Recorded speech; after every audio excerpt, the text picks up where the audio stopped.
നമസ്കാരം. സിനിമ മനുഷ്യ ജീവിതത്തിന്റെ ഒരു അത്ഭുതകരമായ പ്രതിഫലനമാണ്. കാഴ്ചയിലൂടെ മാത്രം അനുഭവിക്കുന്ന ഒരു കലയല്ല സിനിമ, മറിച്ച് മനസ്സിലേക്കും ഹൃദയത്തിലേക്കും എത്തുന്ന ഒരു അനുഭവം കൂടിയാണ്.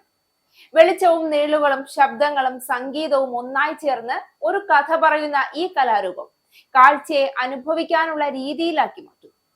കഥയെ യാഥാർത്ഥ്യം പോലെ ചിത്രീകരിക്കുമ്പോൾ നാം വെറും കാണികൾ മാത്രമല്ല, ആ കഥയുടെ തന്നെ ഭാഗമായി മാറും. സാങ്കേതിക വിദ്യയുടെ സഹായത്തോടെ സിനിമ കൃത്രിമ സൃഷ്ടികളെയും യാഥാർത്ഥ്യാനുഭവങ്ങളെയും ഒരുമിച്ചിണക്കി അതിന്റെ ശക്തിയും സൗന്ദര്യവും വർദ്ധിപ്പിക്കും. ഈ ആഴ്ച നമ്മൾ സംസാരിക്കുന്നത് വലതുവശത്തെ കള്ളൻ എന്ന മലയാളത്തിലെ ഏറ്റവും പുതിയ ചിത്രത്തെ പറ്റിയാണ്.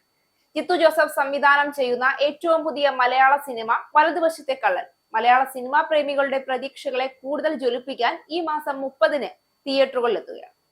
ക്രൈം ത്രില്ലർ വിഭാഗത്തിൽപ്പെട്ട ഈ ചിത്രം മനുഷ്യ മനസ്സിന്റെ ഉയർച്ചകളും താഴ്ചകളും എല്ലാം തെളിയിക്കുന്ന ഒരു കാഴ്ചയാണെന്നാണ് വിലയിരുത്തൽ. ഏറ്റവും മികച്ച കഥ, അഭിനയം, സംഗീതം, ദൃശ്യഭാഷ എന്നിങ്ങനെ ഒരുക്കുന്ന ഈ ചിത്രം പ്രേക്ഷകരെ ഒരു തീവ്രമായ അനുഭവത്തിലേക്ക് കൊണ്ടുപോകുമെന്ന കാര്യത്തിൽ സംശയമില്ല. സിനിമയുടെ കേന്ദ്ര കഥാപാത്രം ജോജു ജോർജിന്റെ മനോഹരമായ അഭിനയം കൊണ്ട് തന്നെ ജീവൻ വെക്കാൻ പോകുന്ന സാമുവൽ ജോസഫ് എന്ന കഥാപാത്രമാണ്.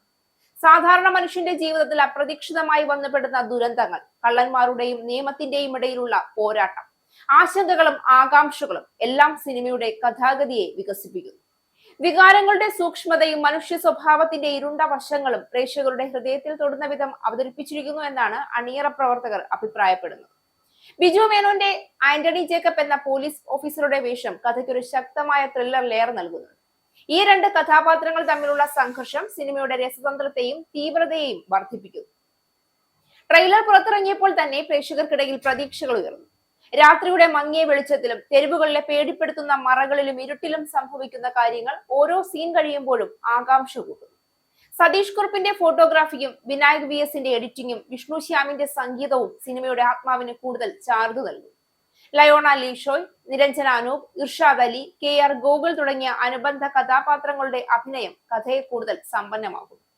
വലതുവശത്തെ കള്ളൻ മുൻപത്തെ ജിത്തു ജോസഫിന്റെ ചിത്രങ്ങളെ പോലെ പ്രേക്ഷക ഹൃദയത്തിനെ സ്പർശിക്കുന്ന തീവ്രതയും രസതന്ത്രവും നിലനിർത്തുമെന്ന കാര്യത്തിൽ തർക്കമില്ല.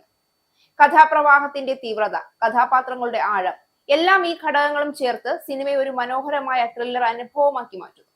ഒരു മനുഷ്യന്റെ ജീവിതത്തിലെ ദുരന്തവും സ്വപ്നങ്ങളും നീതിയും അനീതിയും തമ്മിലുള്ള പോരാട്ടവും മനസ്സിന്റെ ഇരുണ്ട വശങ്ങളും തെളിയിക്കുന്ന വലതുവശത്തെ കള്ളൻ മലയാള സിനിമാ പ്രേമികൾക്ക് ഒരു ഗഹനമായ അനുഭവമായി മാറുമെന്ന് ഉറപ്പിച്ചു പറയാം.